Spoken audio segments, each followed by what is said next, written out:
I have a problem. I register. Okay.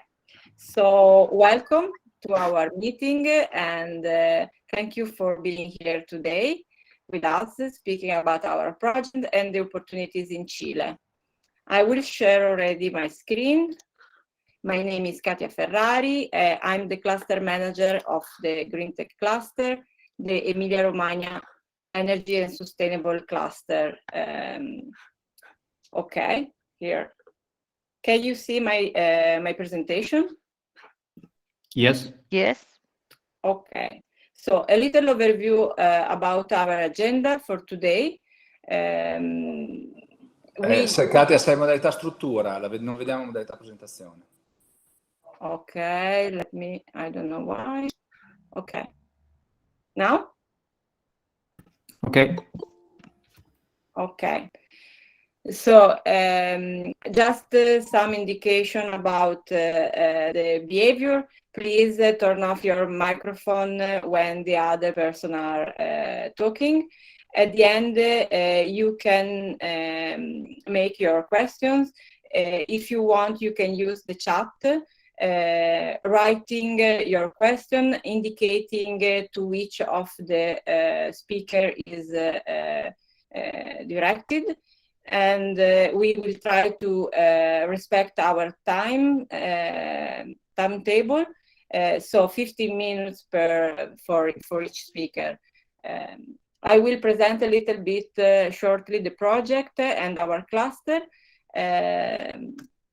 Okay, some words about the projects. As you can see in the map, our cluster, Greentech, is one of the 5 partners of the project. The coordinator is Solartis, that is participating at the meeting today, and is a Spanish-Catalan partner working in energy sector, particularly in solar sector. Then we have another Catalan cluster, Catalan Water Partnership, working in the water sector, and one Polish cluster on ICT, Mazovia cluster ICT, and finally a cluster working on nanotechnology from Czech Republic. The objective of the project, that is financed by the European Union, is spread the use of sustainable technological solutions from Europe to less developed regions in the world by supporting the internationalization strategy among European SMEs joined in a partnership. Here you can find, I will share the slides with you at the end of the day or tomorrow, and you can find in the link some more information about the project. A little video about our cluster. The clusters of the Emilia-Romagna region are communities of public and private entities, universities, research centers, companies, and educational bodies that share ideas, knowledge, tools, and resources to foster the competitiveness of the most relevant production chains within the region. The cluster Greentech is part of the regional network within the specific sectors of energy and sustainable development. Greentech fosters the synergy and co-design among its participating members in sectors spanning from the promotion of an efficient and low-carbon economy to innovative manufacturing. From new technologies for energy production, storage, and distribution, to monitoring and improvement of air quality, from an efficient use of water resources and their treatment to byproduct exploitation, to the promotion of circular economy. Joining the cluster Greentech means getting involved in an open and collaborative environment where new ideas and knowledge can be developed for wealth creation and for improving societal well-being. One has the opportunity within the cluster to contribute to the design of new strategies, policies, and projects. It is also an opportunity to freely access information on up-to-date scientific, technological, and commercial information within the field of energy and sustainable development. Becoming a member of Greentech also means being a part of an ambitious project for fostering innovation opportunities. The cluster Greentech originates from the Emilia-Romagna region, where innovative technologies are developed practically every day, but its horizon is aimed at Europe, at the whole world, at the future. by means of a strategic alliance between public administration, research, and enterprises that together are committed to a technological innovation that would promote the development of the whole community. Greentech, together with its members, is also involved in the promotion of Agenda 2030, considering that innovation is the primary tool for meeting the UN Societal Development Goals.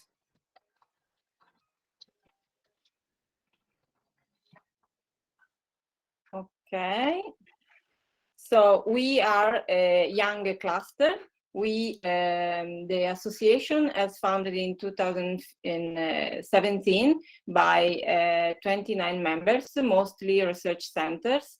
And now we have 94 members, of which almost 60% are private companies. Again, in our web page, you can find the complete list of our members. I highlighted here the SMEs that are participating at the project. They are 8, 7 are our members. One is a company that it was interested in the project and is a member of another cluster of our region, working in ICT. So we are open environment, so we invited the sister also to participate to the project. There is somebody with the microphone to be turned off, please. And in the first year of the project, we designed and published a catalog of our almost 50 companies participating. Is also available in the site. You can check for each company what they are doing and which technologies and solutions are available for the internationalization. Here I will show you the strategic objective of our clusters: biomethane and other biofuels, smart energy systems, and energy efficiency and low carbon solution for industry related to the value chain low carbon economy. Here we have also the hydrogen value chain and sustainable development of coastal areas, anthropical impacts on air quality and climate change, circular economy for the second value chain, that is environmental sustainability and ecosystem services. Because the value chain are very wide and we have members from several sectors, we created working groups to join little groups of members interested in particular topics. How we work? We organize one-to-one meeting, workshop, we participate in a project, and we try to foster the communication inside the cluster between the members and also between the members and other stakeholders outside of our cluster in the region, in Italy, in Europe, and abroad. We also are strongly financed by the regional government, so we trying to support the Emilia-Romagna region to define its strategies related to energy and environmental sectors. Finally, a little overview about our internationalization activities. As I said, we are very young, so we began just 3 years ago. Our activities. We are a member of the European Cluster Collaboration Platform, and we started a new European project this period, the last month, related to hydrogen also. And we are supporting ARTER, that is a regional company fostering the innovation here in Emilia-Romagna, to organize the cluster-to-cluster yearly meeting that normally is held in Bologna in presence. So I just would like to invite you to participate next year, hopefully in presence. So I think that it was the last slide. Okay, I will interrupt my presentation, and thank you for the attention. Now, I would give the screen, not the floor, to Gianluca Baldoni, our first speaker. Gianluca is working for the Emilia-Romagna region in the attractiveness and internationalization service. This is very difficult for me to say. And he will show us the strategy for the internationalization of our region. Please, Gianluca. Yes, good afternoon to everybody. It's a pleasure to be here, and thank you for the invitation.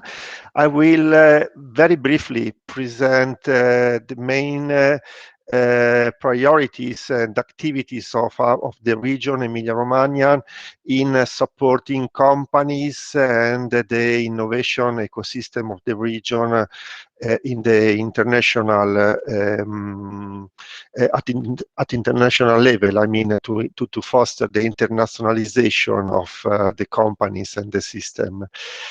I know that internationalization is not a good word to pronounce, but anyway, okay, just 1 second. Yeah, it's very difficult for us. Yeah, even for me, but that's the name of the office. Okay, I hope you are able now to see, okay, my presentation in full screen.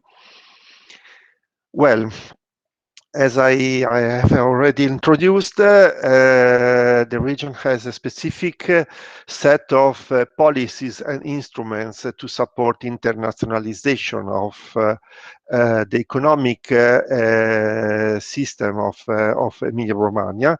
The main guidelines have been defined recently for the period ranging from 2021 to 2025.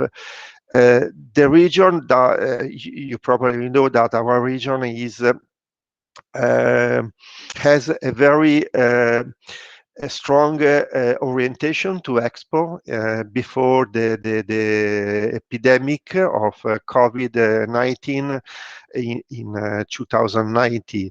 The economy of the region has reached the amount of 64 billions of euros of export to every kind of market in the world, mainly to Europe, of course. The main market are in Europe and the United States and North America, of course. But anyway, we have a strong orientation to export and internationalization.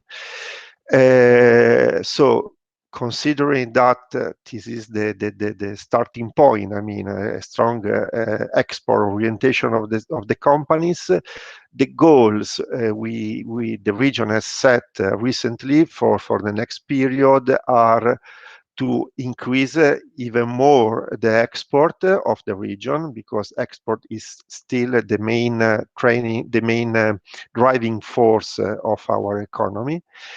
To help companies to scale up, to increase the dimension, the size of the company and the size of the operations abroad also, and to improve, to quickly improve what we call the digital exports, meaning the methodologies and technologies useful to support the e-commerce and to support the international promotion of the business through the digital technologies.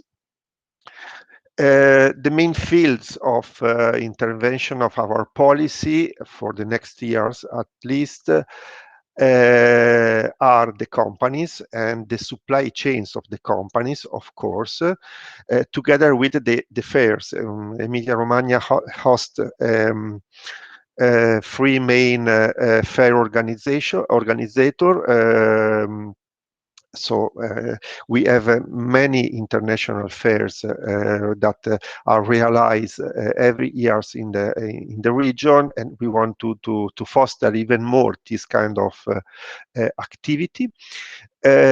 Also, the regional ecosystem of innovation and research is important, and this includes also the clusters, such as the Greentech cluster that Katia has already introduced. the attraction of foreign investment and also of talents, so persons willing to come and to work in our region, are two important goals and field of intervention, of course, of our policies. And a specific focus will be devoted in the next years also to a small sector, which is the cultural and creative enterprises. We also defined some main target in terms of countries, North America, Asia, and in Asia it means mainly China and India. And the main Asia are in the Middle East, North Africa, and South Asia, mainly due to the effort we are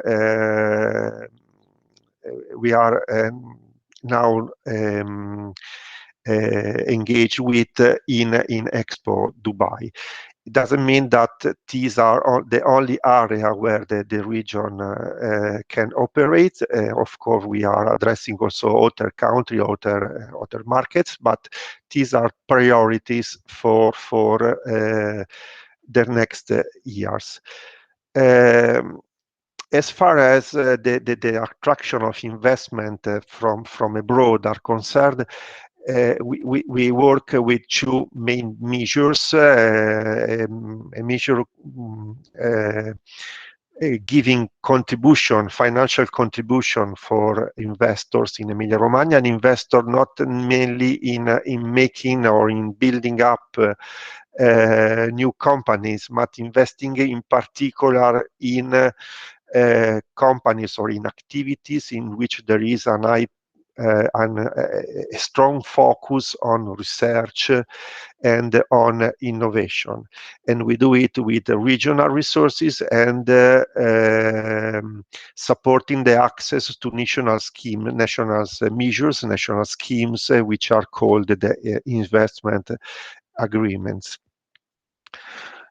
General measures for our companies are roughly, I mean, is just a very brief presentation, are divided in three kinds of policies: financial support, training, consulting, and what we call special initiatives, such as the participation to Expo Dubai or programs devoted to specific sectors in United States, in Asia, or so on. All these kind of supports and measures are combined also in what we call vertical priorities. We are focusing or try to focus emerging sectors such as the green technology sector. For example, Go Green is the name that we have assigned to this kind of activities, to the sector of the health and wellness also, or we are addressing vertical focus on technologies or that are, let's say, at the base of the future development of all the sector at the regional level. For example, the Go Digital, meaning that we are trying to assist companies to increase the level of use of the digital technologies in commercialization, in export, and also within the region. We are trying to increase and to enforce the infrastructures useful for the digital development. Just to have a very brief and quick focus on typical kinds of measures, thanks to which we are assigning to the companies the financial contribution. We are promoting single projects of presented by the companies in which by which they can participate to international fairs, to promotional events everywhere in the world, with contributions covering up to 10,000 of euro of contribution, and for this kind of expenses, of course. We are supporting the fairs operating in Emilia-Romagna in order to increase the level of internationalization of the events, so to increase the number of foreign visitors, or to increase the promotion in foreign markets, finalized to increase the visitors in Emilia-Romagna, and to digitalize the events, because it's probably one of the next opportunities for the fairs to increase the services for companies through digitalization of the events and the platforms. We support the clusters, such as the Greentech cluster, not only in terms of support to research and development, which is a kind of a field managed by other departments of my organization. We directly, my office directly supports the projects, the activities of the clusters in approaching new partners, in promoting their activities in foreign, in other countries. We support we realize some kind of measures also for supporting groups of companies working together in the international promotion through the consortia, export consortia, through business association or other subjects able to create networks of small and medium companies, and to approach with the services realized and offered by association and chamber of commerce, to approach new foreign markets for small and medium enterprises. And so on. So there are many other kinds of measures, of course, but these are the main measures that currently every year are financed by regional resources. And services such as training and consulting are offered to the companies with agreement with all the other national subjects. For example, in the field of digital training, the so-called Digital Academy, or thanks to cooperation with Arter, the in-house companies. Katia also told about it, that is in charge to foster innovation and participation to international research project for our university companies and so on. And we, thanks to Arter, I was saying, we are approaching specific countries such as United States in this moment, or Canada, or in the future also other activities in particularly in Asia. And we are trying to realize specific activities and projects with international partners in China and other ASEAN countries. Just to conclude, what we call the special initiatives are promotional events or initiatives that we realize in cooperation with national or international organizations. Expo Dubai currently for this year, for example, with the national government, the Italian government, of course. Aerospace, we are trying to focus some specific activities in the aerospace sector with national partners.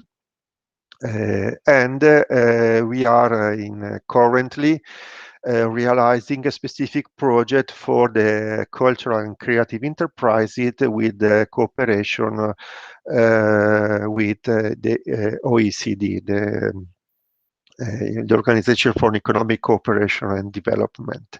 So is a very brief panorama of our activity. I hope it was clear enough. In any case, I'm here for any kind of question you may have. So thank you very much for your attention, and I give back the floor to Katia. Thank you, Thank you Gianluca. again. Thank you very much. I think that it would be, it was useful to understand that we are working in close relation with the regional policymakers and all the ecosystems. So every time that we are trying to engage some activity abroad, we can have the support of the region on that.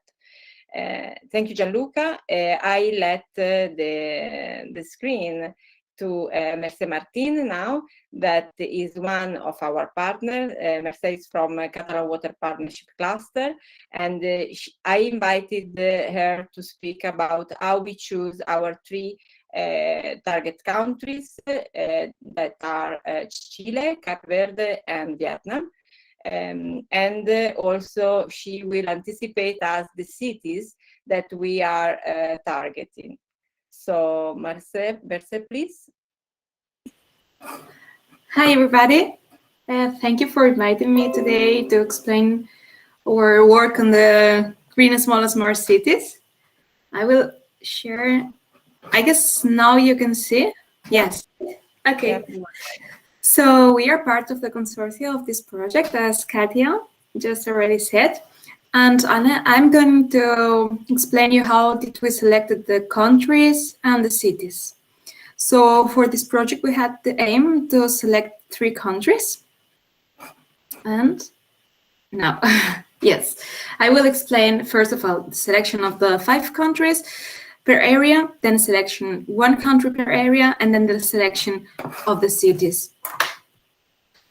So for the selection of the countries, we selected first of all 30 countries, basically based on the GDP per capita, the GDP growth, and the population and growth. Then we had as well we asked our SMIs which countries are they interested in. So we selected 9 countries. In total, we had 39 countries. You can see here the countries we selected in Latin America, in Africa, and in Asia. You can see Argentina, Bolivia, Chile, Colombia, Cuba, etc. So then for the selection of just 5 countries, we selected some indicators. Actually, we selected 12 indicators. That we selected it, the consistorium, selected the indicators plus 1 indicator of the companies. Then we selected some data from international databases. And for each indicator, we give a value from 1 to 5, being the 5 the best score. Then for each indicator, we give a single, double, or triple weight based on the consistorium preferences. And then we calculated the final top 5 ranking countries. So you can see here the indicators we used. So the GDP growth, GDP per capita, population growth, urban population growth, imports of goods and services, ease of doing business score, bravery incidence, corruption perception index, poverty headcount ratio and national poverty, democracy index, global peace index, and interest of consistorium members. You can see here as well the years where these data were collected. And you can see as well the source. Most of them are from the World Bank, and the weight we give to these indicators. So after doing this task, there was selected 5 countries per area, except in Africa, where we had 2 countries, Cabo Verde and Ethiopia, with the same score. So for this one, for Africa, we had 6 countries selected. Then we had to take into account as well the companies involved on the project and that can be involved in the project. So we did a survey for these companies. We gave the survey to the companies. So we give them the option to select the 5 different countries. So in Latin America, Colombia, Peru, Chile, Dominican Republic, Panama. Then in Africa, we had Cabo Verde, Namibia, Botswana, Ethiopia, Kenya, Mozambique. And then in Asia, we had Uzbekistan, Thailand, China, Vietnam, and Indonesia. So after the survey to the SMI, then the winners were Chile in Latin America, in Africa, Cabo Verde, and in Asia, Vietnam. So those are the selected countries for our project. Then for this project, we had to select as well 1 to 3 cities per country area. So we proceed with the collection of some indicators as well. In this case, the indicators were demographic, development, and economic indicators, ITC data, environmental data, infrastructure, green technologies data, smart cities, which, for example, there are some cities where they have a plan for smart cities and some others that has not a plan or not so developed. So that was important as well for us. The data were collected from the National Institutes of Statistics, national reports about environment, development, smart cities, etc. Then we did as well some meetings with the stakeholders and companies that we know that they have offices in those countries in Cabo Verde, Vietnam, or Chile. And we consulted as well programs promoting the implementation of smart cities. So in Chile, we got many cities, like maybe five cities to select. It was difficult to select to go for just 2 or 3 cities, but at the very end we selected Valparaíso and Antofagasta.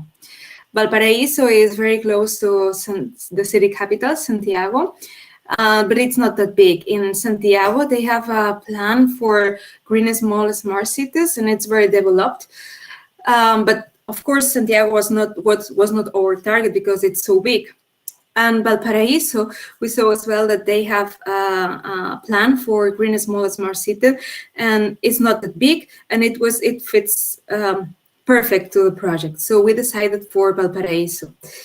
The other city we selected was Antofagasta, which is not, it's like 4 hours by plane from Santiago, but they have very good opportunities for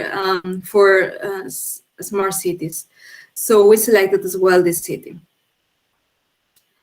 Then for Cabo Verde, we selected Praia. Cabo Verde is, in Cabo Verde, there are 9 islands, and Santiago is the island where more people is living in, and the more inhabited, and where the GDP is higher. Nevertheless, the cities are very small. As you can see here, those are the cities of this island of Santiago. And we selected Praia because it's the most, they have a lot of, this is the most inhabited. And there is as well some plan for smart cities. So we selected this city, Praia. Here we selected just 1. Then for Vietnam, we had as well many cities to select. We had Hanoi and Ho Chi Minh, which have very good opportunities for smart cities, but those cities, of course, are not small. So we got to select some small cities. So after looking for the indicators and programs and etc., we decided for Hanoi, Da Nang, and Hue, which are small cities in Vietnam, and they have projects to implement regarding the smart cities topic. So until here, I hope this helps you for understanding a little bit more our project. And if you have any doubt, you can contact me or the team. Okay, thank you very much, Merce. This is why we are choosing and looking towards Chile, Cabo Verde, and Vietnam. And now we will go in Chile with the next speaker, that is Christoph Jans. I don't know, Christoph, is Jans or Jans, how I can spell your surname. But Christoph is from Chile, from Invest Chile, and will explain the strategy in energy sectors and the hydrogen, green hydrogen sectors. Please, Christoph. Thank you, Katja, and yeah, thank you very much for the invitation. Thank Good you. afternoon to everyone. I'm just going to try and share my screen here, so we can start the presentation. Can you let me know if it's come through? It's coming. Okay. Now we can see it, please. Perfect. Yeah, so as Katja mentioned, I am just going to give you a brief overview of Chile's energy sector in general, and then we'll talk a little bit about what the country's strategy is in terms of renewable energies and especially green hydrogen. So let me just skip to the next slide. Okay, there you go. So there's just a brief overview of the content. I'm just going to start by explaining a little bit about the size of the Chilean economy, just very briefly, and then we'll go into the energy sector specifically. So when we look at Chile at a glance, and some of these figures might be known to you, especially I guess Mercedes, they were evaluating all of these factors in choosing the countries. But Chile is a relatively small country.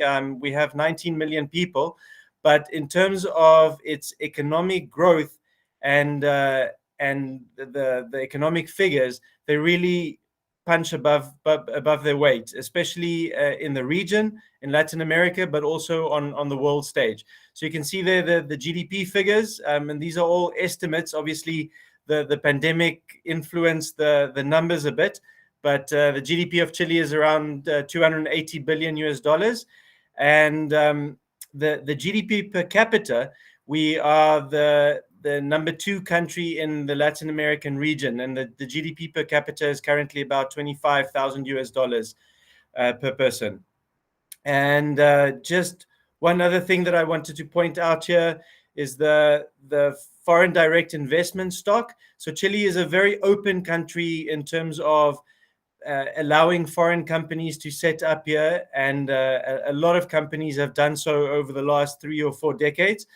So we have a healthy inflow of FDI into the country of about $17 billion US per year, and the total FDI stock is 280 billion.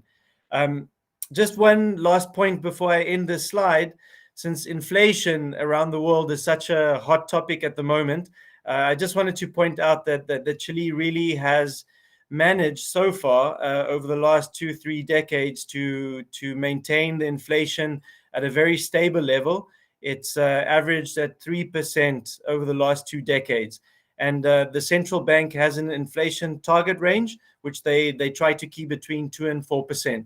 So at the moment, we're just at the higher end of that range. And that's also why the central bank has recently raised the interest rates. So you'll see on the slide there, it's still shown as 1.5%, but it's just been updated last week, actually. So the current central bank rate is 2.75%. But anyway, the important thing is to talk about the energy sector.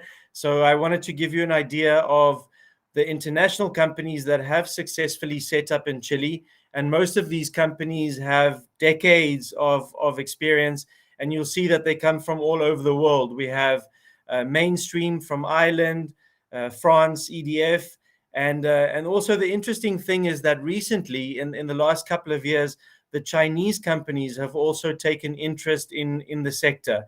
There have been some big acquisitions of local assets, and China 3 Gorges and also China Southern Power Grid have entered the market here.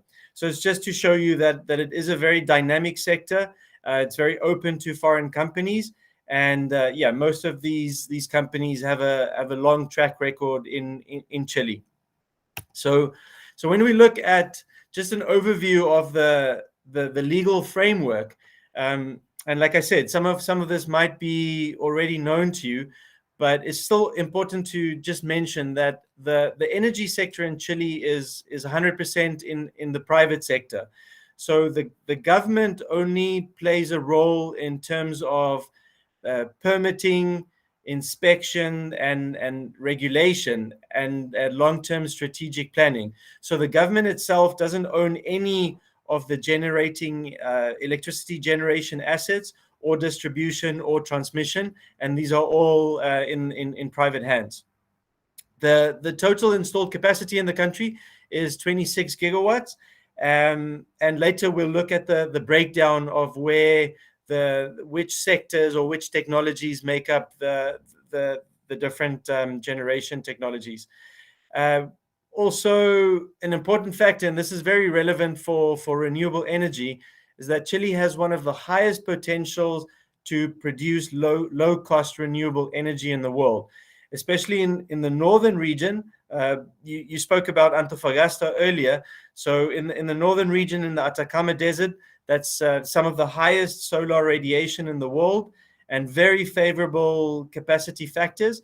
And then when we look at the central to southern part of the country, wind is very very favorable as well. And then in the south, you have hydro energy with all the lakes and the rivers.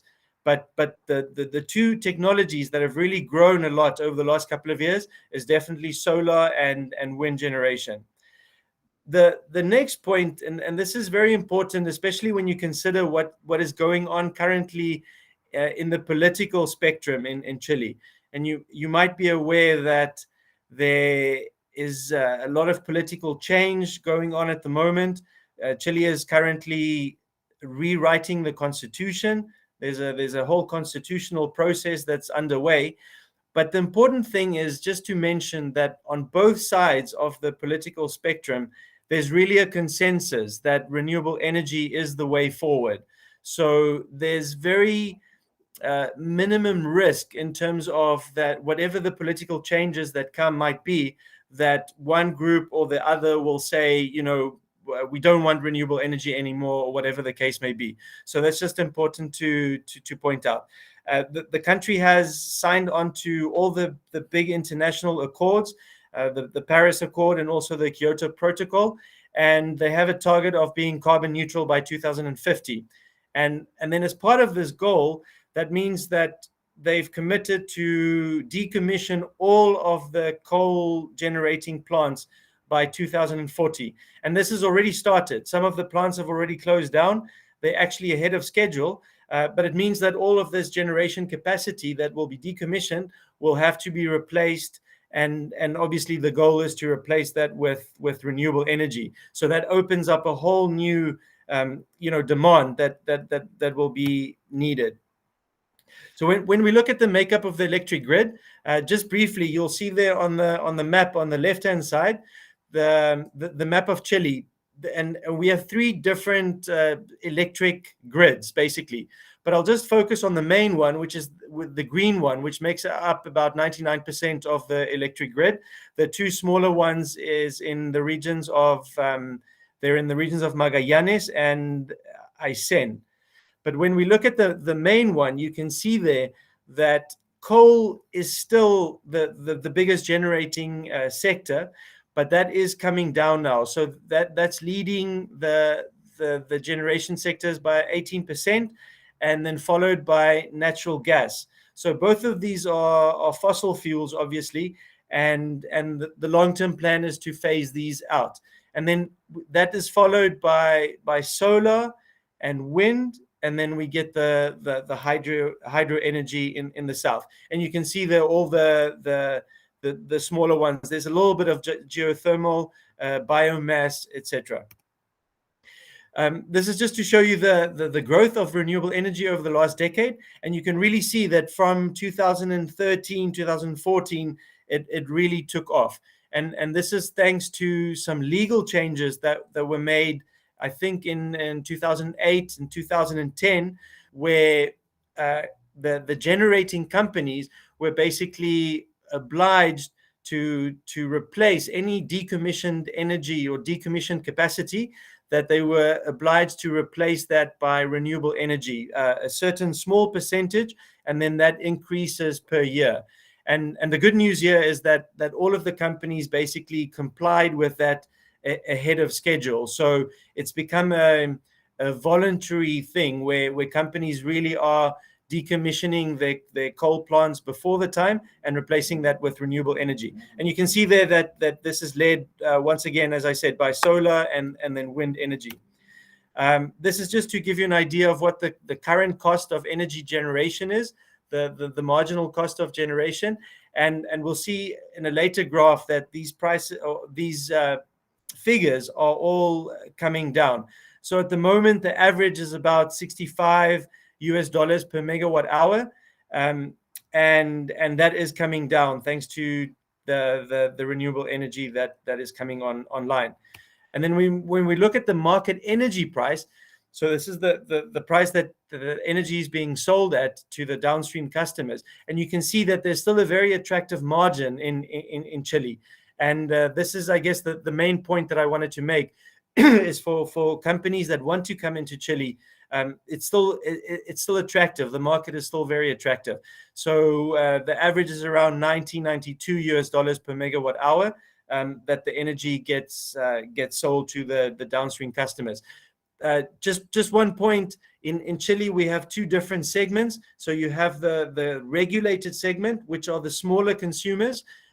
These are your residences, municipalities, etc. And then you have the unregulated segment, which are the bigger companies, which they usually sign long-term PPA contracts with the generating companies, and they can obviously negotiate a price. So these prices are generally a little bit lower. But what you can see here is just an average of all these different segments. So this is just looking at the long-term goals. As we mentioned, by 2050, they want to reach renewable energy of 95%, 70% by 2030, and the country is actually on track to meet that. And you can see there how the prices have come down of the tender prices every couple of years when there's a major electric generation tender, and the price has that is awarded in the 2017 auction was actually the lowest. It broke records, and all of those projects that were adjudicated were renewable energy projects, and these are projects that will be coming online within the next couple of years. So that's also very favorable to see that the market, because the tenders are technology neutral. There's no discrimination between coal and the others. It's only on price. And it's an encouraging sign that the renewables are competing and they're winning these tenders. This might be of interest to the companies, the SMEs, the service providers, etc., to just take a look at what the projects are that will be coming online. More than $20 billion of renewable energy projects will be coming online, and you can see there the breakdown, which ones are already being constructed and in the pipeline, and also the breakdown of the technologies. So you can see once again solar is leading in those sectors, and then that's followed by wind and hydro. There are also some transmission lines that will be tendered in the near future, because as the population grows and the cities expand, etc., the transmission lines also need to expand. So when we look now, and this is coming to the end of the presentation, but I wanted to focus on what the future strategy is in terms of green hydrogen. And Chile has been identified as one of the countries in the world with the most favorable conditions for converting cheap renewable energy into green hydrogen, and then using that for local consumption. Obviously, Chile has a very big mining industry, the forestry industry, etc., and they can use that locally. But also the idea is to export it to energy-intensive markets such as, Germany. They're looking at certain agreements with Germany, also Japan, the United States, China, etc. So according to the McKinsey report, that they've studied this, and they actually estimate that Chile will be one of the cheapest places in the world for the production of hydrogen, and they estimate the price to be about $1.6 per kilogram. And then obviously you have to add the transport cost to that, to the market. But they estimate that for delivery in Japan, green hydrogen will cost about $2.90 per kilogram. And in the United States, for delivery, it'll be about $2.50. So these are still very attractive prices. And it just shows the potential that Chile has in this industry and in this sector. So on the next slide, we can look at some of the projects that are currently being undertaken. There are more than 60 projects that are already in the pipeline, that they're doing the evaluations, environmental analysis, etc. And on the right-hand side, you can see some of the projects. There are several green ammonia projects in the north. And in Atacama, there's close to Antofagasta, actually, there's a hydrogen project for a hub. And then further down south, there's a project in Magallanes and actually two projects in Magallanes for green ammonia. And there, especially in the south, they will rely mostly on wind energy and then converting that into ammonia or hydrogen. So that is the end of the presentation. I just wanted to give some links that you might find useful. ACERA, they're the Chilean Association of Renewable Energy. It's a very good source of contacts and knowing what the future projects are. Also the Ministry of Energy, that's where they publish all the future tenders. And finally, the National Energy Commission. They have really good up-to-date information regarding the prices in Chile, what the energy market is doing, and also the breakdown of which technologies are being used, for injection into the grid. And I'd be more than happy to answer any questions either now or later by email. And you can see there the email address. So I hope that that was informative and not too long. No, it was perfect, Christoph. Perfect. Perfectly in time. And I hope you can stay until the end of the event for the questions, or you have to leave us. You can No, stay. I'm more than happy. I think I have about 20 more minutes, so I'd be happy to stay. Okay, so perhaps just not to lose the opportunity to ask something to Christoph, I would invite you to write or to turn on your mic if you have some comments or some questions for Christoph. And then we will pass to the next speakers. I have a question, Christoph. And okay, Eva also. Eva, please. Yes, thank you very much, Christoph, for the presentation. I have a question regarding the private sector. Okay, how would you describe it? Would it be an advantage or disadvantage for an investor or for a company to trying to enter Chilean market? Sure, it's a good question, Eva. Look, it goes both ways. I guess on the negative side, you can say that there's a lot of competition. Chile is a fiercely competitive market, and it's become more so over the last couple of years with all the new entries. The Chinese, obviously, they bring the costs right down. So it's good for the consumer because it's bringing prices down, but it does increase competition. The good thing is that it's relatively easy to set up here. If a company wants to either enter the market as a generating company, or if they want to provide services, etc., it's relatively easy to set up. Any foreign company can come in. They can have negotiations to buy land in order to set up the generating plant. Also, the government is getting involved where they're trying to facilitate it. There are yearly tenders where the government tenders land that they own specifically earmarked for renewable energy projects. So an interesting fact of Chile, because of its geography, I think about 80% of land in Chile is actually state-owned by the Departamento de Bienes Nacionales, so national assets. Especially in the north, in the Atacama Desert, the government is the owner of most of the land there. And what they're doing is they are auctioning off certain plots of land that show a lot of potential for renewable energy. So yes, it's mostly in the hands of the private sector, but the government is also trying to do their bit to promote these technologies. Okay, may I have, Katja, may I have like two more, just short ones? Yeah, So with this, in this private sector, what percentage are the international money, foreign money, invested in? Yeah, it's a good question. I would say that it would be fairly high. My guess is that it would be more than 50%. Okay. We have a list of all the companies present here. I know there are, close to 100 different generating companies and also distribution companies. I think about 70, and transmission companies about 20 or so. I'd have to look at the specific breakdown, but my feeling is that a lot of it would be foreign capital. And the last question is about the regulations. Okay, how the national?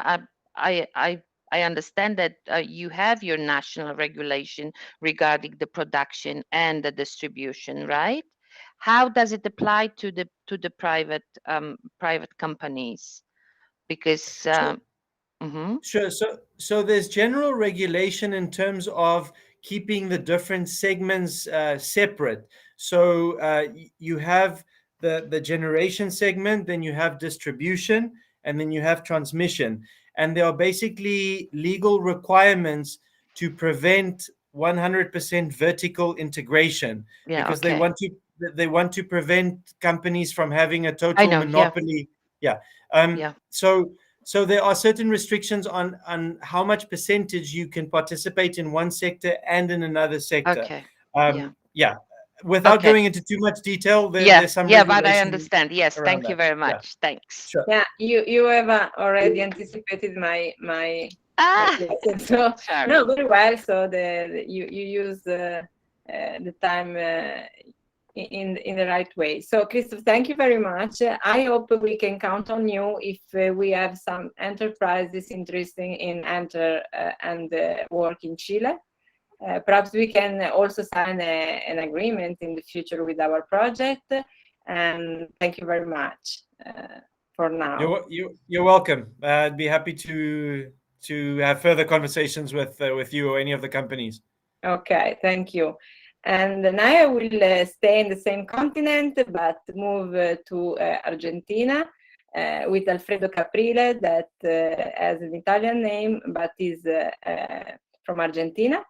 Alfredo will show us the opportunity from the Low Carbon Business Action, an European project. Please, Alfredo, if you would take the screen and share your presentation. Yes, thank you, Katja. Do you see the presentation now? Not yet. Well, maybe traveling. Traveling from Latin America, not yet. Why is that? Let's try again once, or if you have some difficulty, I can share your presentation. Let's try once again. Yeah.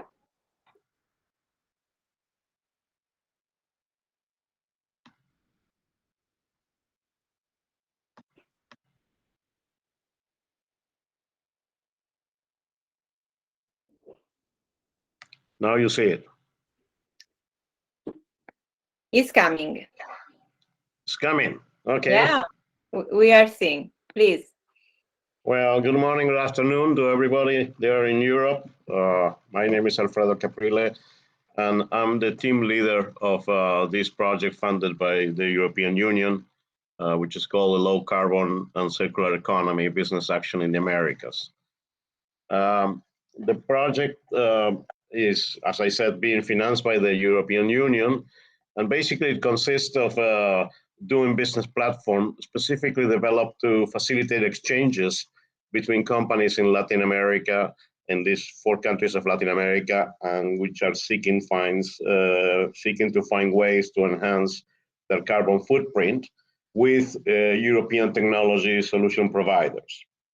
The program started in September of 2020, obviously in the middle of the pandemic, and is set to end by September of 2023. So we have almost 2 more years to go. We are active in 4 countries, which is basically Argentina, Brazil, Chile, and Colombia.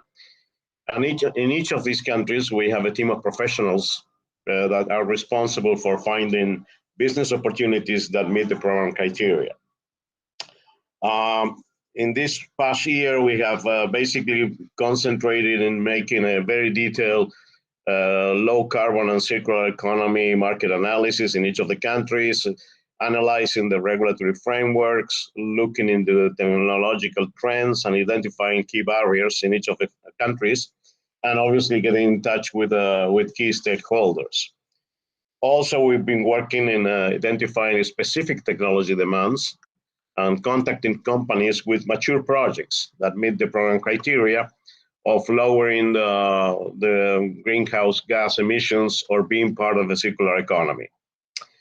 In parallel, we also have a team in Europe. They are stationed in Spain that has been identifying technology providers and putting us in touch with the different demands present in the 4 countries in order to define what we call joint business projects and move on to the stage of providing technical assistance. The consortium that is in charge of this project is basically being led by a Spanish company called IDOM, and also by GIS, the German development company. The main goals are obvious. I mean, basically, this business initiative wants to promote the principles of the European Green Deal and the Paris Agreement, and to improve the sustainability transition of companies in Latin America via internalization of European SMEs, and basically making the Latin American companies more competitive. Why is it not? Sorry, that doesn't want to move down. Well, let me tell you a little bit about how this program works. The first stage for you is to register in our platform, something that can be done from our website. Once the European companies are registered, you will be able to find partners via meetings that we are constantly having and matchmaking events, with the aim of defining what we refer as a joint business concept, which once that joint business concept is approved by the European Union, it will open the door to receiving technical assistance. After registration, those companies that meet the eligibility criteria, which I will explain in the next couple of slides, you will have access to a database of local buyers and business opportunities through a number of matchmaking events that we're having. Here, we're showing you the 3 matchmaking events that we're having from now to the end of the year. There is one that is going to be in Colombia on sustainable cities. There is one that's going to be in Chile, mostly having to do with recycling, and one in Brazil, mostly with green agriculture. As I said before, once the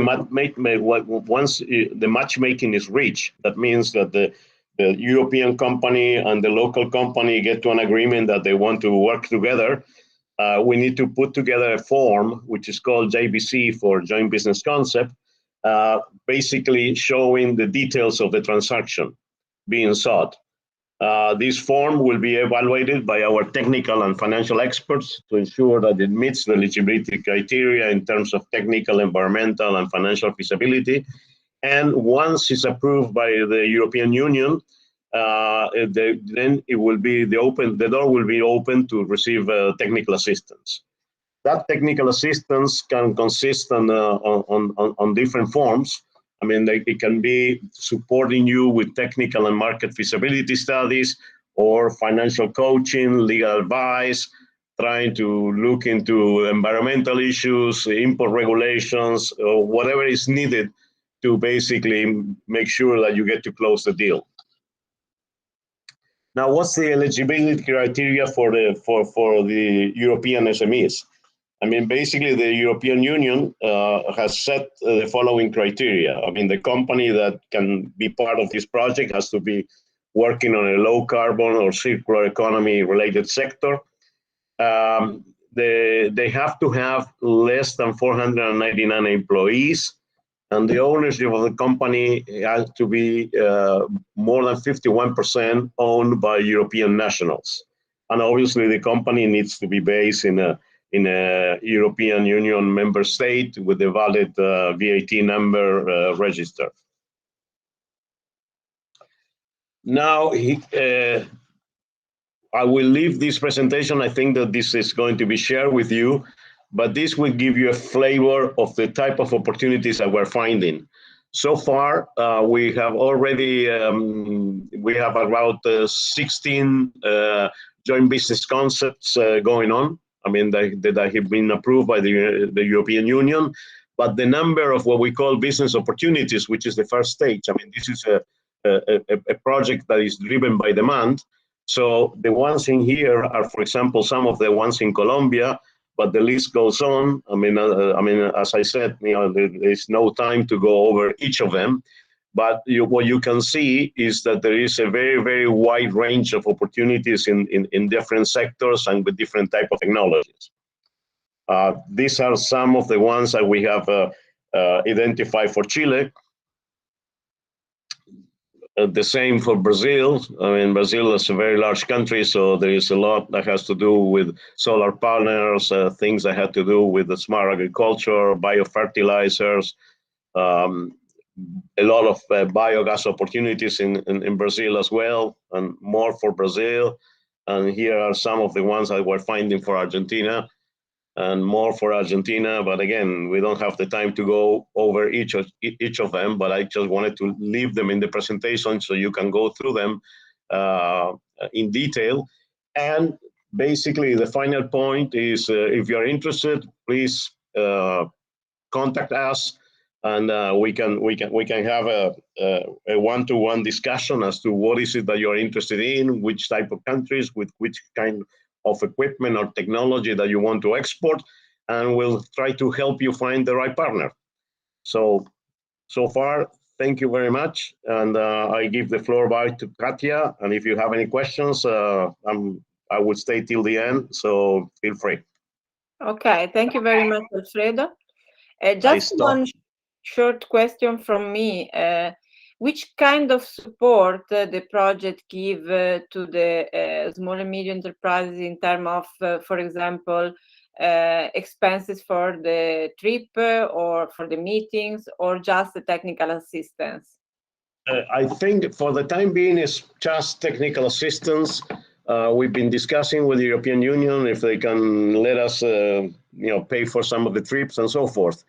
So far, everything that we've been doing has been on a virtual basis.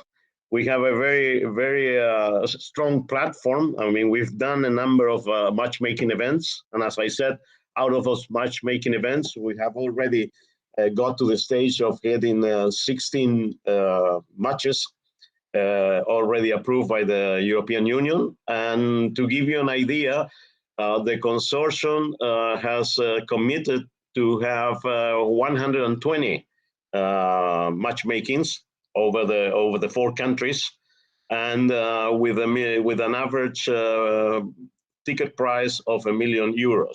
I mean, that's what the objective of the program is all about.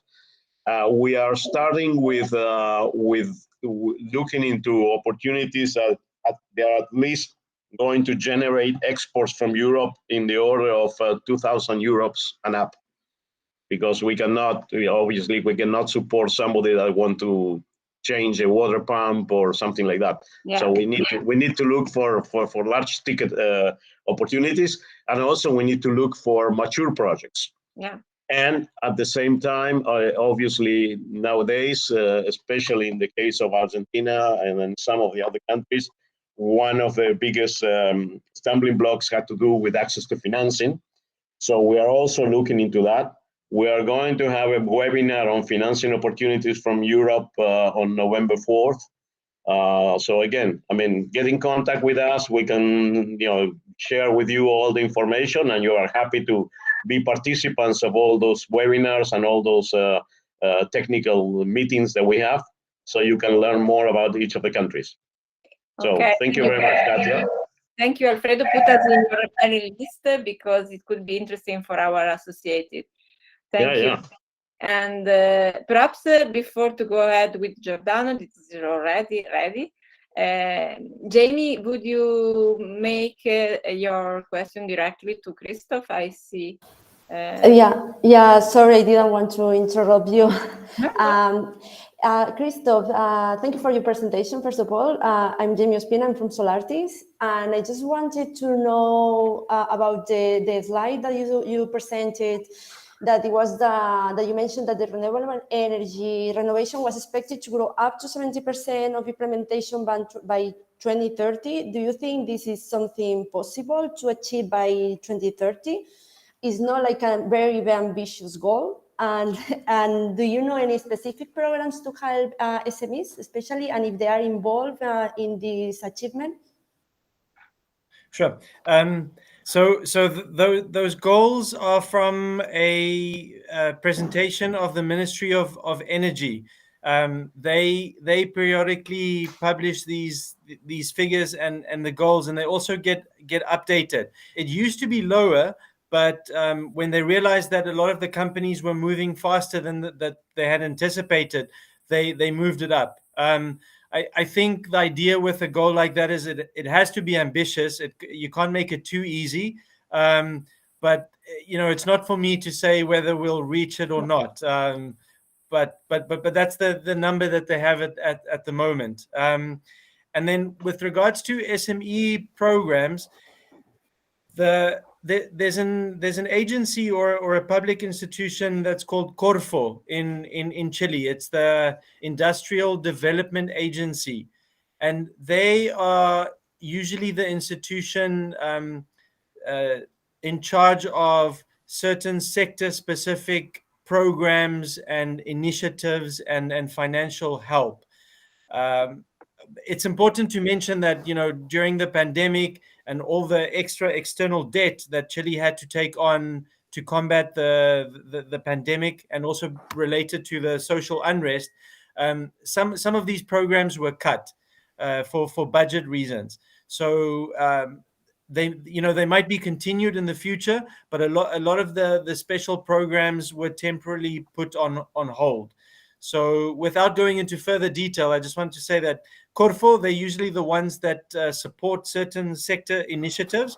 And we'll have to keep you updated when these programs open up again and with regards to funding, etc. Thank you. Thank you very much. You're welcome. Thank you. Just a little. Thank you for sharing the website. Okay, thank you, Christoph. Alfredo, can we share your email? Is Eva asking, or we have to give them all the email? Yeah, no problem. My email. Do you want me to put it on the? You can in the chat, or I will do after, as you prefer. On the chat. Let's see. Where is the chat here? I will do that. Don't worry. And in the presentation, in the Alfredo. I'll put it here. Okay. In the Alfredo presentation, there are more 3 contacts for the project. So I will share the slides after the meeting. Okay, so we are perfectly on time, almost. And now we have two of our members that I thank you very much for joining us to share their experience, their product, services, and good practices. So before you have Giordano Bozzi from Idromeccanica, and then Ivano Battaglia of Lab Service Analytica. They are present in the catalog and they are participating in the project as well. Giordano, please. Hi, hello everybody. Good afternoon, good morning. I share my screen in a second. Okay. So, well, thanks Alfredo and Christoph for the introduction to the Southern America market for, well, green hydrogen especially, but also for renewable energies in general. My company is a very small company that was founded by my father in 1966. So we are just, we will be 55 years old at the end of this year.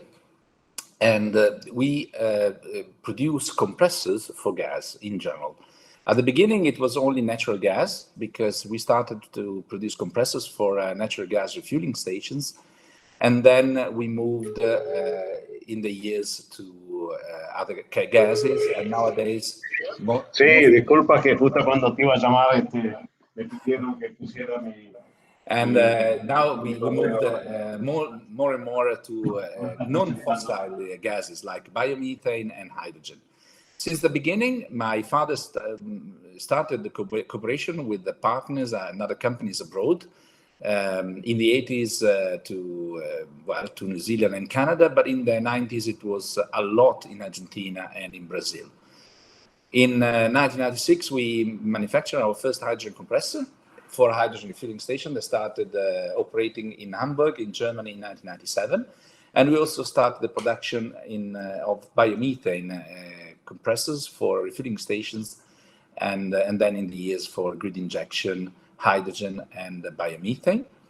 And we have also started the production of high-pressure compressors for the 35 megapascal refilling station for forklifts, buses, and trucks.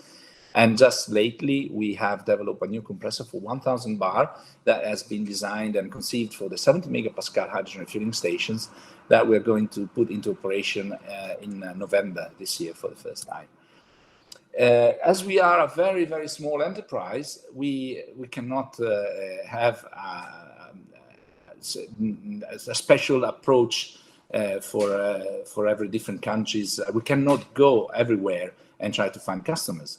So we are selling almost 80% nowadays of our turnover is sold in other countries, and the only way for us to be able to do so is to get in touch with local companies.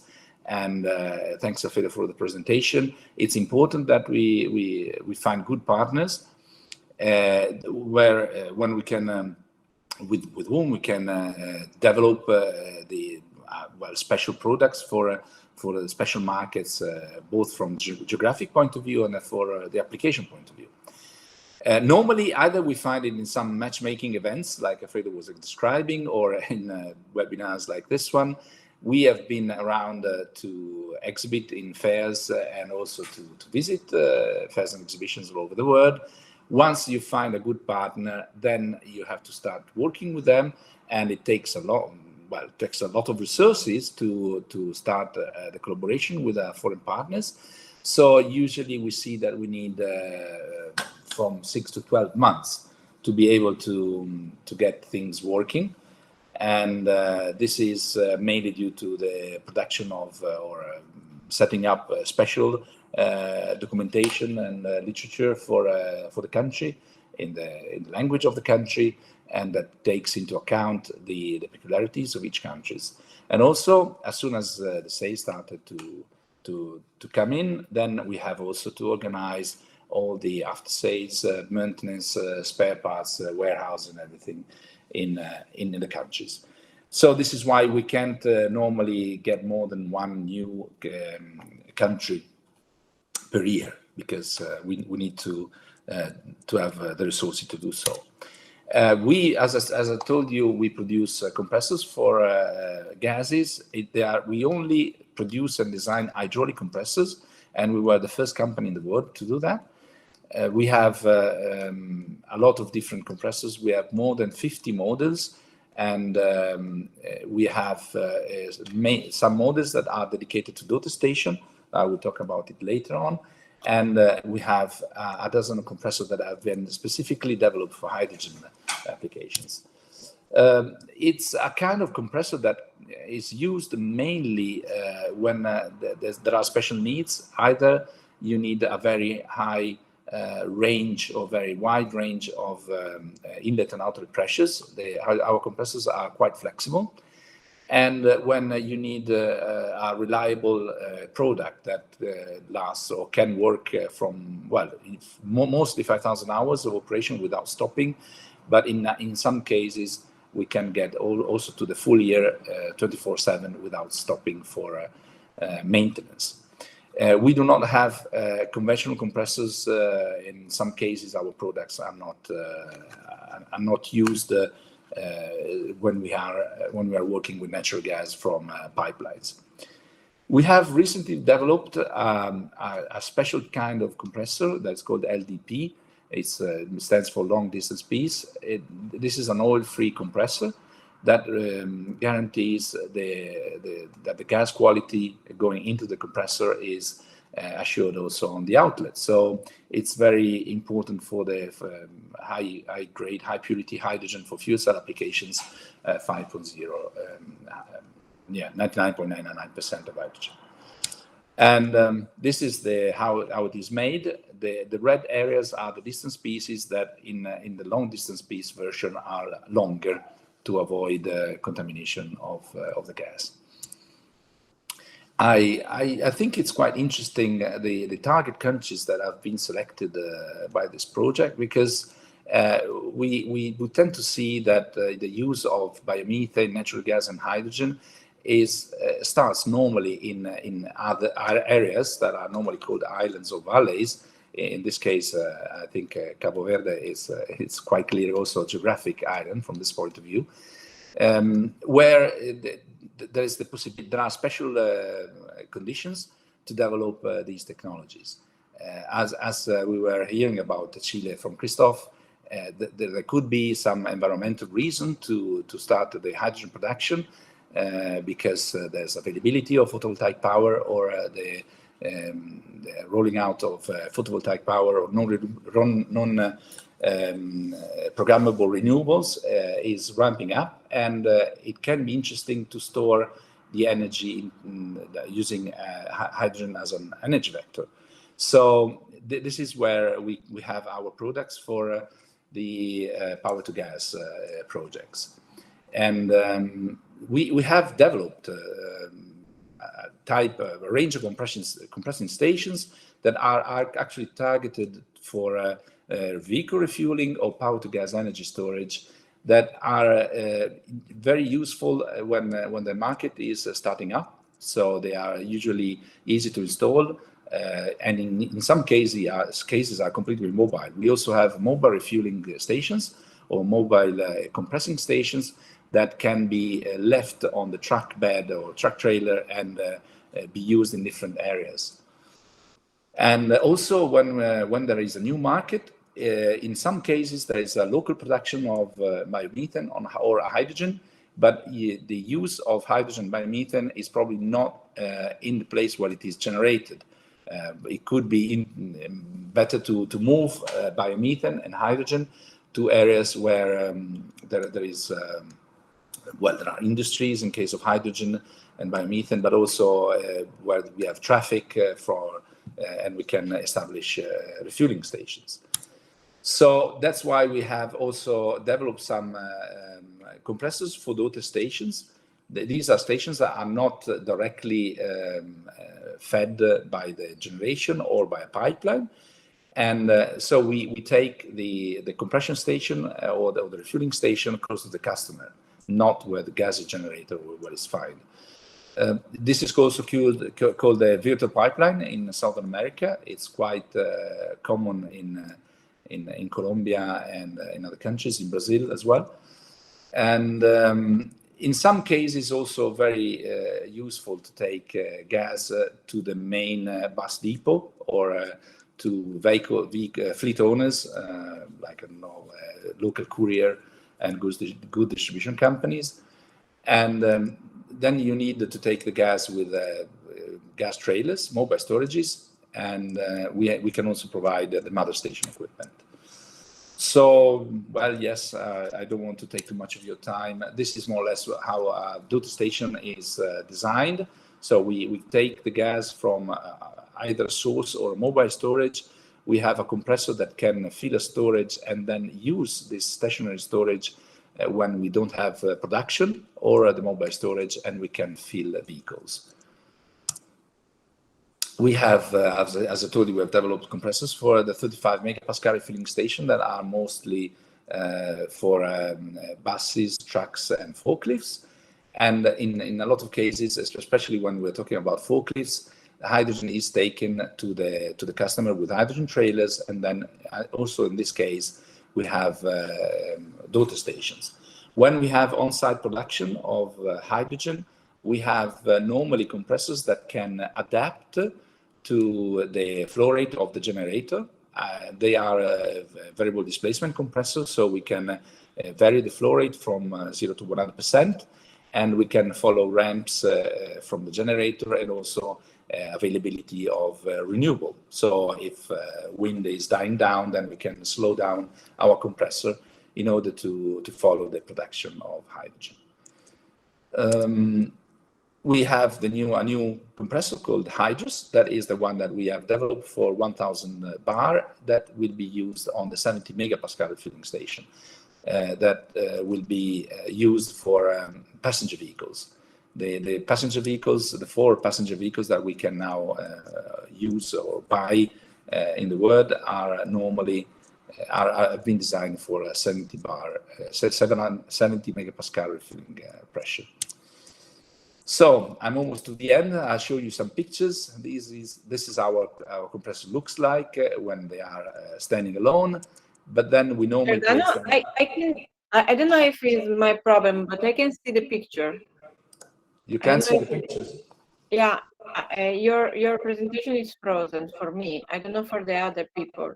Now I'm seeing. Now I'm seeing. Now can you see my compressors, Katia? Yeah. 3 of them. Okay, very nice. Sorry, Thank you, it was Katia, a problem of my connection. Sorry. Yeah. I think it was slow even with the other speakers. So probably it's too heavy the presentation.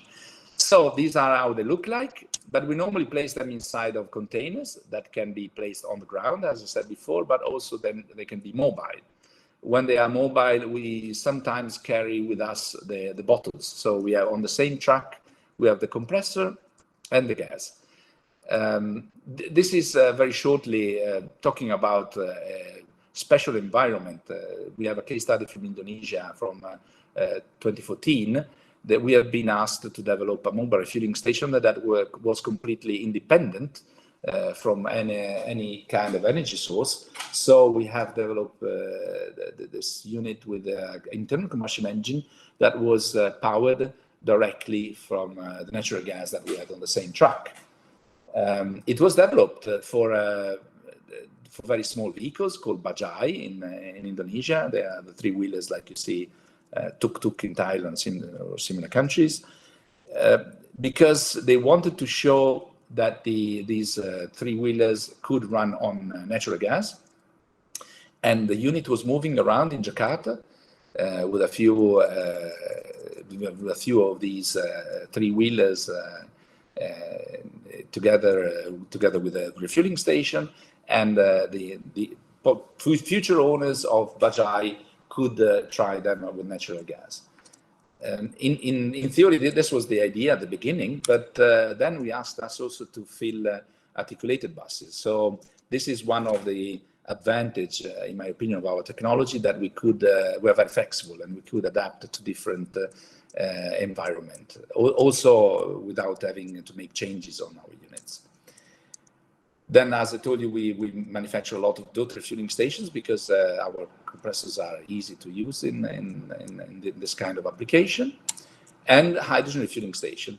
These refueling stations are in Italy, in Spain. In most cases, in some cases, we have hydrogen production on site, and in some cases we get gas trailers. And in this case, we are talking about Denmark above, and Spain again on the bottom left corner. And in the bottom right corner, you can see one of the mobile refueling units for hydrogen. In this case, it is an advertisement, or it is used following some cars that will have a showcase in Germany, and will be running on hydrogen and can be filled in different cities with a mobile refueling unit following the roadshow. Thank you for the attention. I hope I stayed in my time, Katja. You know, I talk too much. No, it was perfect. We are 5 minutes later, but it's not your fault. We began. No, it's not your fault. We began with that delay, and you were perfect. Thank you very much for the picture. That is make easier to understand your work. I will let the eventual question for you for the end, so we could give now the floor or the screen to Ivano Battaglia and his colleague. We will jump to another sector, but it's a sector that is very important for green small smart cities. So Ivano, if you want to begin, the screen is yours. Please. Okay, Katja, do you hear me? Yes. Do you see my presentation? Not yet. Not yet? Sorry. Wait. Ivano Battaglia is from Lab Service Analytica and other enterprises that participate in the project, and is a Greentech Cluster member. He's coming. Okay. Okay. Nice to meet you. Hello to everybody. So now we introduce one technology that we developed recently in the last 3 years, and is more citizen-oriented. And I would like to show that. Do you see the presentation now? Yes, if you could hide the. Yes, perfect. Okay, perfect. So now I introduce my colleague, and I speak only at the hand for the last 2 slides. Please, Cesare. Okay, thanks a lot, Ivano. Thanks a lot to everybody. So, very short introduction regarding Lab Service. Lab Service is a company that was founded about 55 years ago, and I recently joined the company as international business development about 4 years ago. Sorry, the audio is not so well as in the beginning. Hello? Yeah, do you hear me? Okay, sorry. No. It's a matter of position, so we are sharing the same computer, so now it's a matter of position. Please stay close to the mic. Thank you. Yeah. Okay, thanks a lot. So back to us. Thanks for the opportunity. Ivano is the managing director of Lab Service. The company, he was one of the 2 founders of the company about 65 years ago.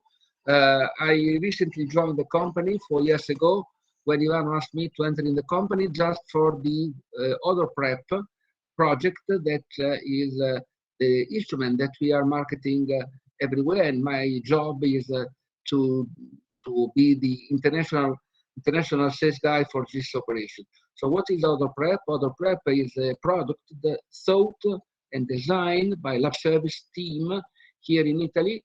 And and the instrument is a real-time, automatic, and remote activated sampling system for industrial odor emission, complying with the EN 13725. So what does it mean? This means that we have developed something that is for the environment according to the problem related to odor. But now we can go. I want to introduce everybody, all of you, inside the arena where we are battling. There are several problems regarding pollution in odor, and the odor is created in very frequent situations in our society, like wastewater treatment plant, like landfill, like poultry or animal production, and petrochemical plant or more general chemical plant. The problem of odor is considered as an indicator of an unhealthy environment for the population. And for this reason, the local body must intervene for obliging the company and the industry that are creating problem to find a solution. So we are in the arena of odor, and we are involved in developing a system for understanding where the odor came from. So what is the problem? What is the difficulty here? The difficulty here is that it is a complex problem to manage. When the citizen perceive an odor, they they need the tool able to capture the air that they are creating the problem exactly on the dot, exactly in the moment where they are perceiving the problem. Just to let you know, here you have we have created a video in the web where we describe more in detail through very funny cartoon, as you can see here, how the instrument does its work. What is fundamental here is that you need a timely measurement of odor when it's needed. More generally, when we speak about odor, we have to take up a challenge. What is the challenge? That the odor is in a long period of time you do not perceive odor, but suddenly you have peak in odor concentration due to the peak in volatile organic compound. So you needed to pick up exactly on the dot the air and to make the measurement. There are several other methods that are aimed to sort this problem out, like passive sampler or short-term environmental sampling. But in all the cases, you are missing the key point, that is the high level of odor taken on the dot. Following this idea, the team of Ivano set up a device, and mainly following the request of the local authority in Puglia, mainly in the area of Taranto, and following this idea, the company built up a prototype. Then this idea was discussed with the European authorities, and in the frame of Horizon 2020, the project was founded. It was a great success for the company. The company get an overall budget of 1 million euro. So the overall budget was 1,425,000 euro. And the net contribution of the European Commission was about 1 million euro. So it was a great contribution, and this contribution was given to Lab Service, and Lab Service also partnering also with additional company set up the whole system. So the instrument, but also all the infrastructure in terms of software for managing the instrument. Closely to looking at the instrument that we set up an automatic sampling that can be connected, that can handle sample for in naloxone bag, that are used for analysis in dynamic olfactometer, but also we can capture the air in cartridge and in canister for chemical analysis. So we have a very good history going on in this regard, and now we will explain to you where we put our instrument at work in Italy and out of Italy. But the instrument is not the only part where we put our effort. We put our effort also in the citizen science. It means we create also a software tool for enabling the population to keep under control the ambient air, and to send and to inform the authorities via software of what was the situation in terms of odor. We have designed a dedicated application for the use together with the sampling system, but also we create a separate software for helping population to collect information and understand what is the problem. just in this slide, you understand what is the workflow and what are the basic steps when you have to monitoring and to understand another problem. The key point is the involvement of the population, the so-called, we can say, the citizen science. So you need, first of all, a significant sensory survey of the population, able to understand where are the highest concentration and what is the level of odor that you are involved. Then you have to combine this information from the population with the meteorological and climate condition, the wind direction, the temperature. This information are very relevant in understanding everything. But what is fundamental in our infrastructure that all this information are put under the platform, and we can follow in the timing from the sensor that we can also add in the picture what is the situation regarding the odor. So we are able to manage all the situation. We are able to provide all the tool, mainly the software infrastructure. This is the key part. In a certain extent, we can speak about digitalization of the measurement, digitalization of the information. If you are interested in knowing more, as I told you before, I want to give more emphasis at this point of the presentation.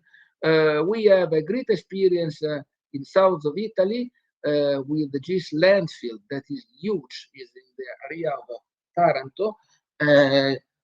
About 500,000 tons of waste are put in this landfill. There is a great attention from the local authority regarding the odor, and we have a very good history here where we put under control with odor prep and with the sensor all this arena. If you go in internet, you can put this keyword odor prep and Ital Cave, and you will see all the story of this site. But this is not the only case that we can have as evidence of our activity in our organization. We have a very good story to tell you regarding the experience we had in North Italy, in Arpa Marche, in the town of Falconara Marittima, close to the Adriatic Sea.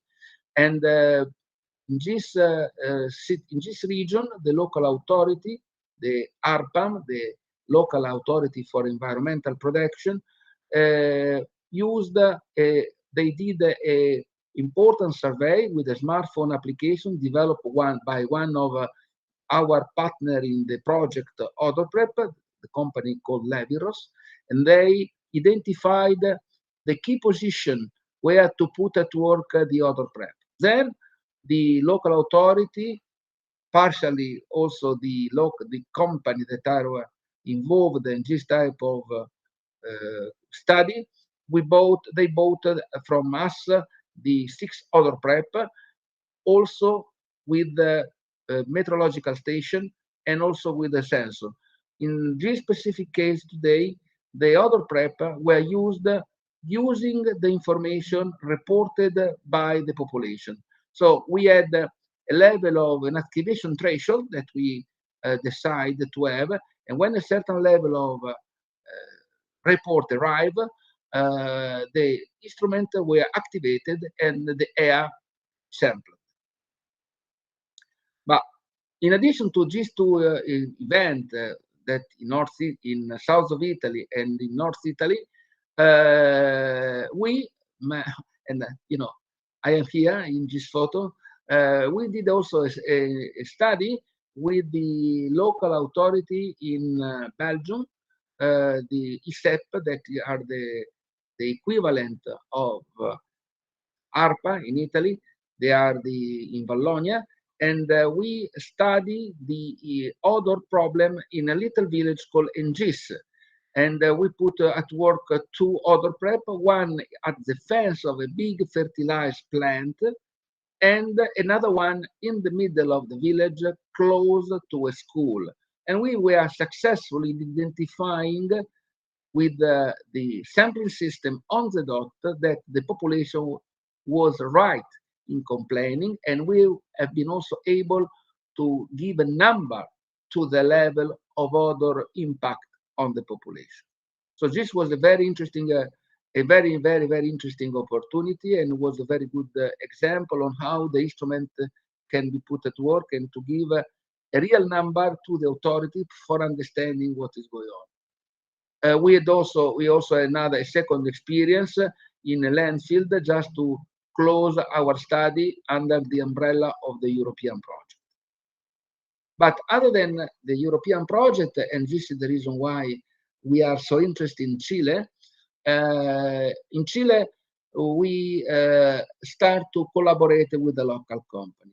Two words regarding Chile. We are speaking now regarding smart city. Definitely in Latin America, Chile is a leading company in the term of study regarding others. So the decision to have Chile as a candidate for the collaboration in this network is a good idea, because we confirm that also in the arena of odor, Chile is dictating some rule also to the rest of the Latin America. There is in place a real legislation from about 3 years, as long as I remember. So there is the Ministry of Medio Ambiente that has created infrastructure with all the rule, and the local company has to comply with this rule. In this regard, our local partner is a company of the famous Suez Group. The name of this company is Serpram, identified in the center of Chile, identified a problem, or better, at the customer that is creating problems. This customer is called CMPC, that is a big paper manufacturer, and that is has an impact on the local area. What is the story? Typical story: big plant, and in the close proximity another a village. So the village is expanding, it's growing, and the plant is creating problem to the citizen living there. So we have our partner has installed another prep in front of the factory, just to take to have clear evidence when problems are created by the plant. So we are very much confident that this experience go ahead in a positive way, and Chile definitely can be a very good candidate for our business there, and we have a continuous exchange of information with the colleague in Chile for implementing the performance of our solution. Okay, so for what concern Italy, Italy and the experience abroad and mainly in Chile, I just close my part, and now is the turn of Dulcis in Fundo to Ivano. Okay, thank you. Ivano, try to be very synthetic. Sure. No, very short, Katia, only 2 slides to show something about what do you mean, or better, an application, interesting application in a typical small city in Italy, that is Ferrara. I speak about the urban innovation action. In this project, the plan was to reduce the level of contamination, environment contamination of 25% in 3 years. And our role, in combination with a group of municipality, university, and research group, is to define the line of monitoring. We apply the same technology that we developed with the other prep in a city, and we place more or less 15 units in the city to monitoring in a very digital way the level of contamination. So we pass from this generation, that generation, and now with the mobile phone and the IoT, it's possible to collect data and to transfer data for real monitoring, online monitoring. This is an example of what we do with the European financial source, and we develop. So when you receive money from the European community, is not for a bank to give reach in a company, but to invest to develop technology. and this is the result. Thank you for. Thank you very much, Ivano. It was very interesting to hear about your experience.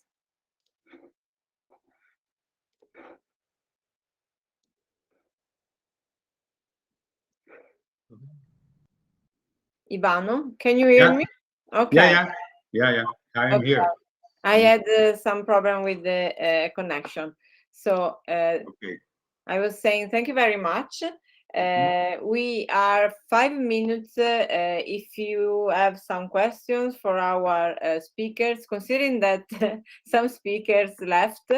If you have some question for Giordano, Ivano, or I don't know if Marcel is still with us, or for me about the project. Otherwise, I will thank you very much for your presence, your interest, and Marcel is here. Thank you.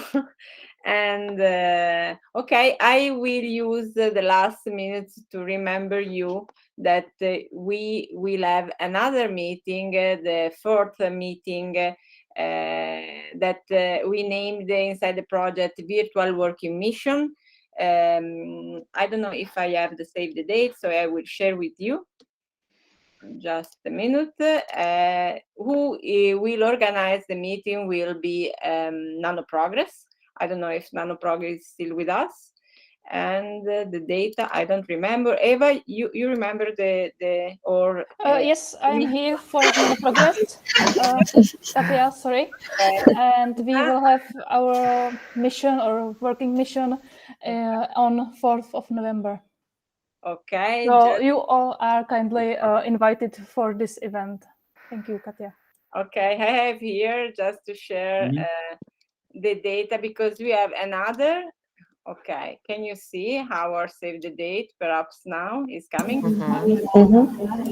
Yes. So we are in the middle of our trip through our working missions.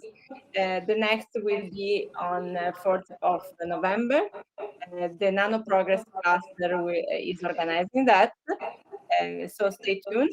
We will disseminate the program shortly. And the last one will be at the middle of November 17th, organized by Catalan Water Partnership. So thank you very much. And I think that I can close the meeting. And thank you, Katia, very much for organizing this working mission. Yeah, perfect meeting, Katia. And thank you all the speakers. Thank you all the speakers for coming today. It was very interesting. And thank you all the companies as well for sharing what you do and how you do it. I think you are doing great. So congratulations on that. And thank you all. Is our on the project. Jamie is our coordinator. We will I hope to see you in presence shortly because it's very difficult working like that. It was supposed to make this working mission in presence in the project. So perhaps in the future we will go to Chile or to other countries to know better the opportunities. Marco, ciao. Another companies, another of our members. Thank you very much. And thank you. Afternoon and night. Bye, thank you very much. Thank you. Bye. Bye-bye. Bye. Bye. Bye. Ciao. Bye. Bye-bye.